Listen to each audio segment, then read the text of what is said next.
días, maestro. Nosotros somos el equipo que le va a hablar sobre la Revolución Maderista.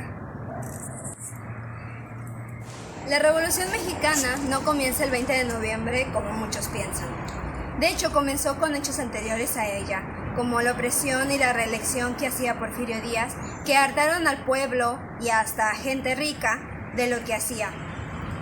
Todo esto comenzó con un hombre llamado Francisco Ignacio Madero.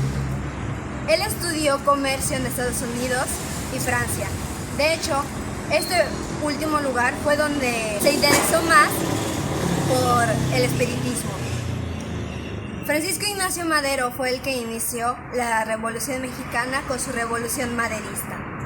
A continuación, les presentaremos más sobre él. En realidad, el movimiento revolucionario explotó cuando en una entrevista llevada a cabo por el famoso reportero norteamericano James Clearman, Porfirio Díaz afirmó que México ya estaba listo para tener otro presidente.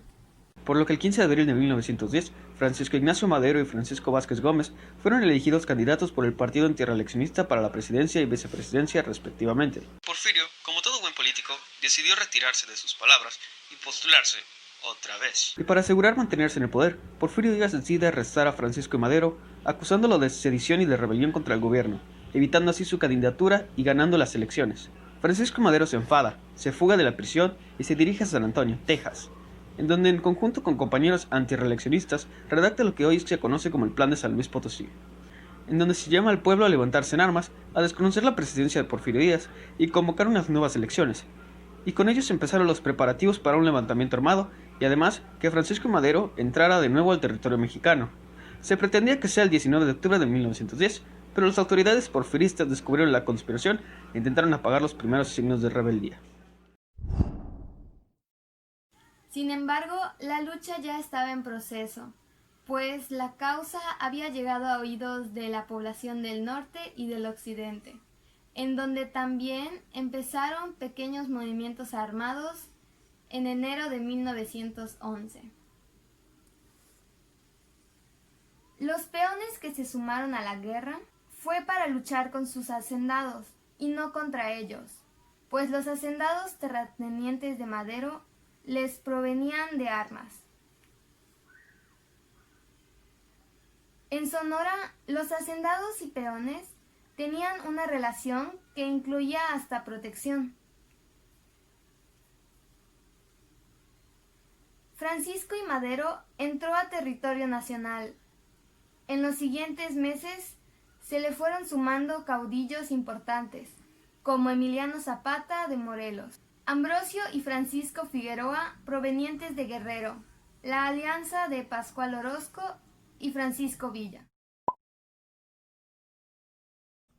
Poco a poco la rebelión fue tomando más y más fuerza. La gente de todas clases sociales se unía a la causa por diferentes razones. Ya fuera porque habrían sufrido de la crisis económica que llegaba a Estados Unidos, porque hubieran perdido sus tierras, o sufrían de la explotación de las haciendas. Y toda esta guerra se vio favorecida por la cercanía de Estados Unidos, porque de ahí se obtenían armas y municiones para la guerra. La Revolución Maderista adquirió su triunfo con la famosa toma de Ciudad Juárez, comandado por Pascual Orozco y Francisco Villa. Tiene lugar entre el 8 y 10 de mayo. Después de la rendición de las tropas porfirianas, se firmó el Tratado de Ciudad Juárez, donde se contemplaban las renuncias de Porfirio Díaz y Ramón Corral. Se tomaba como presidente provisional a Francisco León de la Barra, quien se encargó del cese de hostilidades y del licenciamiento de fuerzas revolucionarias. Meses después, y con una elección presidencial democrática, Francisco I. Madero ganó la presidencia, y pensaba que la revolución había terminado. Pero, para la mayoría de los campesinos, mineros y trabajadores, apenas estaba comenzando.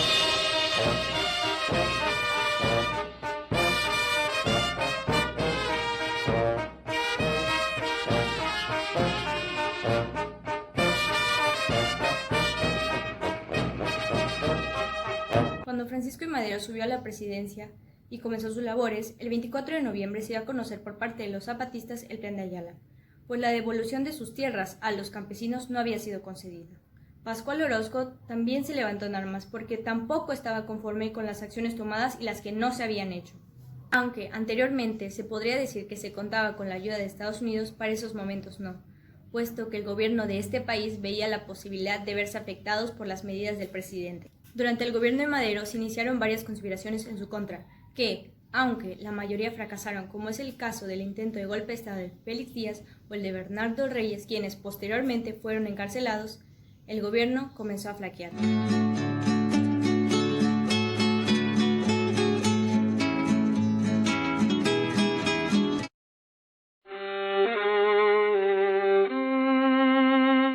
El 9 de febrero de 1913, en la Ciudad de México, surgió un nuevo y el definitivo golpe de Estado que contó con la ayuda del embajador Henry Lane Wilson del vecino país. En este golpe de Estado también dio inicio a la llamada Decena Trágica, pues cuando los sublevados liberaron a Bernardo Reyes y Félix Díaz, Madero, junto con su vicepresidente Pino Suárez y militares, se refugiaron en la Ciudadela durante 10 días, que estaban al mando de Victoriano Huerta, el cual anteriormente había negociado con Díaz y Wilson para traicionar a Madero y derrocarlo, y así fue como lo hicieron. Una vez que Madero y Pino Suárez renunciaron a la fuerza a sus cargos, fueron llevados a la penitenciaría, pero en el trayecto asesinados. Fue que entonces Huerta, con eso empieza otra etapa de la Revolución Mexicana. Después de la Decena Trágica, Victoriano Huerta impuso una dictadura y mantuvo un mandato lleno de violencia. Las principales consecuencias de la Revolución Maderista o del maderismo, sin duda alguna, son la Revolución Mexicana, donde por al menos en los siguientes 10 años hubo derramamientos de sangre, guerras, peleas y rebeliones.